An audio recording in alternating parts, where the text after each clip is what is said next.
حضرت آدم علیہ السلام کو تمام فرشتوں نے سجدہ کیا. یہ ان کا مقام، ان کا مرتبہ، ایچ اینڈ ایوری اینجل، تمام فرشتوں نے. ابلیس نے سجدہ نہیں کیا، وہ راندہ درگاہ ہوا، وہ فرشتہ تھا بھی نہیں. اچھا، یہ سجدہ دو باتیں ہیں. امام فخر الدین رازی بڑی پیاری بات لکھتے ہیں کہ دراصل یہ جو سجدہ ہوا تھا نا، حضرت آدم علیہ السلام کی پیشانی میں نبی پاک کا نور چمکتا تھا. آپ کی اولاد میں سے ہونا تھا نا، حضرت آدم علیہ السلام کی اولاد میں سے نبی پاک نے ہونا تھا. تو حضرت آدم علیہ السلام کی پیشانی پر نبی پاک کا نور چمکتا تھا. فرشتوں نے دراصل اس نور کو سجدہ کیا. اور دوسری بات، حضرت آدم علیہ السلام کو یہ رسپیکٹ عطا کی گئی کہ تمام فرشتوں نے سجدہ کیا، مگر یہ جو سجدہ تھا یہ once in a lifetime تھا. جمعہ کا دن تھا، زوال کے وقت یہ سجدہ شروع ہوا اور عصر تک رہا. ٹھیک ہے، لیکن ایک بار ہوا. اب ذرا جو عربی گرامر جانتے ہیں، علماء بیٹھے ہیں، اس آیت کی خوبصورتی سمجھیے. ان اللہ وملائکتہ یصلون علی النبی. یصلون کا جو لفظ ہے یہ کنٹینیو ورب پر دلالت کرتا ہے. یہ ایک فعل ایک بار نہیں ہوا. یہ نہیں فرمایا کہ اللہ اور اس کے فرشتوں نے ایک بار درود پڑھ دیا، مومنوں اب تم بھی پڑھ لو. نہیں، یصلون کا مطلب ہے یہ عمل مسلسل جاری ہے.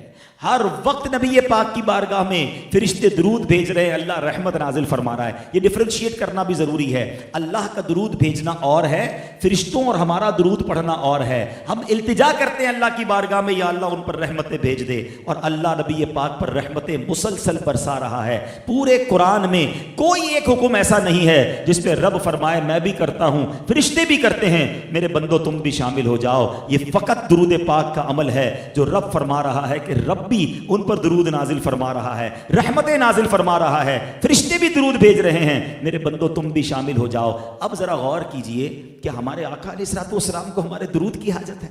نہیں. ہماری تو اوقات ہی کوئی نہیں. ہم ہیں کتنے دنیا میں. ایک حدیث آپ سب نے سنی ہوگی کہ نبی پاک علیہ السلام کے روضے پر 70,000 فرشتے صبح حاضری دیتے ہیں، 70,000 فرشتے شام حاضری دیتے ہیں. اٹ مینز 12 گھنٹے کی اپروکسیمیٹلی حاضری ہے. اور جو ایک بار حاضری دیتا ہے اس کو دوبارہ حاضری نہیں ملتی ہے.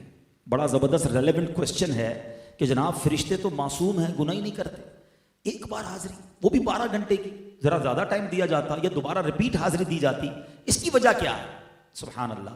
جب بھی کہیں معاملہ الجھتا ہے نا تو پھر اعلیٰ حضرت کی بارگاہ سے سلجھ جاتا ہے. سیدی اعلیٰ حضرت چند شعروں میں وہ کہتے ہیں نا، پنجابی میں گل مکا دیتے ہیں. اعلیٰ حضرت فرماتے ہیں 70,000 صبح ہیں، 70,000 شام، یوں بندگی زلف رخ آٹھوں پہر کی ہے. فرماتے 24 آور کا جو روسٹر ہے نا، 24 آور کی جو ڈیوٹی ہے وہ اس طرح ہے کہ 70,000 صبح ہیں، 70,000 شام، یوں بندگی زلف رخ آٹھوں پہر کی ہے. جو ایک بار آئے دوبارہ نہ آئیں گے، رخصت ہی بارگاہ سے بس اس قدر کی ہے. اتنی اجازت ہے، پرمیشن ہی ایک باری کی ہے.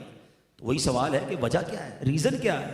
اب اعلیٰ حضرت جواب دیتے ہیں یہ بدلیاں نہ ہوں تو کروڑوں کی آس جائے، اور یہ بارگاہ مرحمت عام تر کی ہے. فرماتے اگر یہ ڈیوٹی نہ لگائی جاتی نا تو فرشتے اتنے ہیں، each and every angel want to, وہ چاہتے ہیں کہ نبی پاک کے دربار میں حاضری دیں. اگر یہ ٹائم بڑھا دیا جاتا، 12 گھنٹے سے زیادہ یا بار بار آنے دیا جاتا، تو نبی پاک کی بارگاہ سے کروڑوں حاضری سے رہ جاتے. سمجھ کے آئی بات کہ فرشتے ہیں کتنے. اب ذرا کبھی اکیلے میں بیٹھ کر کیلکولیٹر کھولیے گا، ایک دن میں کتنے فرشتوں نے حاضری دینی ہے؟ 1,40,000. ٹھیک ہے، اب ایک سال میں کتنوں نے دینی ہے؟ 100 سال میں کتنوں نے دینی ہے؟ 1400 سال ہو گئے ہیں، اب سے زیادہ وقت ہو گیا ہے. نبی پاک روضہ انور میں موجود ہے، حاضری جاری ہے، اور اللہ جانتا ہے قیامت کب آئے گی، تب تک جاری رہنی ہے. اس کا مطلب یہ ہوا آپ کے سارے کیلکولیٹر، ساری کیلکولیشن بیکار ہو جائے گی، وہ جواب ختم ہو جائے گا. اتنے فرشتے ہیں انکاؤنٹیبل، مگر کر کیا رہے ہیں؟ ڈیوٹی کیا ہے؟ ان اللہ وملائکتہ یصلون علی النبی.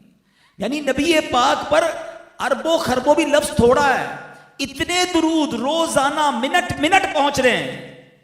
تو میری آپ کی درود کی کوئی حاجت نہیں ہے انہیں. ٹھیک ہے، ہماری میمنی میں کہتے ہیں نا کھٹاتے ہیں، بیسیکلی ہمیں کھٹایا گیا ہے، ہمیں چانس دیا گیا ہے، اے ایمان والو تم بھی پڑھ لو، تمہارا کام بھی ہو جائے گا، تمہاری بھی جولی بھر دی جائے گی، تم پر بھی رحمت برس جائیں گی، تمہیں بھی شفاعت مل جائے گی. بیسیکلی ہمیں موقع دیا ہے، اور یہ قرآنی حکم ہے. مگر اتنا کمال کا وظیفہ ہونے کے باوجود ہم کتنا درود پڑھتے ہیں؟ اپنے شیڈول کو دیکھیں. ہمارے شیڈول میں ہر چیز کی جگہ نکل آتی ہے. ابھی میں دیکھ رہا تھا ایک صاحب سے ملاقات کرنے گیا, پتہ چلا جم گئے میں نے کہا یار اب رمضان میں بھی جم نہیں چھوڑا.